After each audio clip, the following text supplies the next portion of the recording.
3 minutes. Thank you, Mr. Chairman. And Mr. Chairman, I'd like to thank you and especially Ryan and Clay on the staff for the hard work, the communication, and the ability to move this piece of legislation. I think it's a good bipartisan effort. Everybody has already brought up the fact that though the media loves to play the game, that this town is just full of people bickering and fighting. Here was a critical bipartisan effort. And let me note that, we're not just talking about medicine. We're talking about jobs here, too.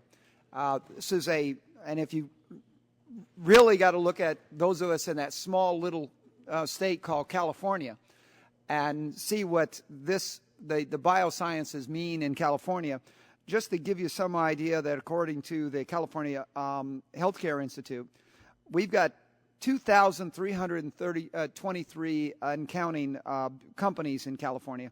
Estimated, we're looking at $115.4 billion worth of revenue.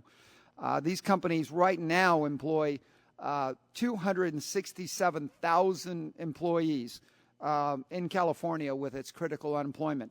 So this really is talking about a jobs bill while we're taking care of this medical issue.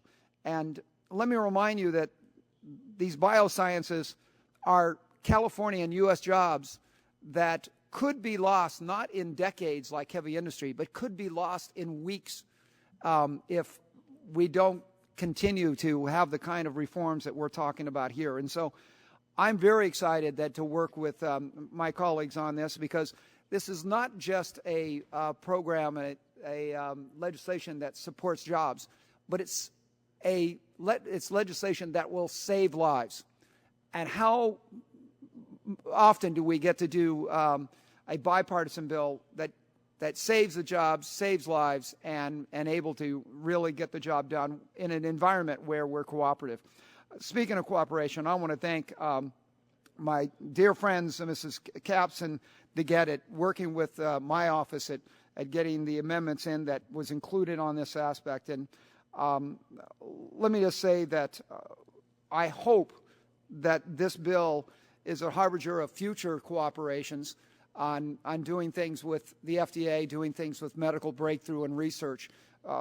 Because, again, if we can't cooperate on this kind of bill, I don't think we'll find anywhere. And remind you, we may all have constituents that gain jobs or lose jobs in legislation.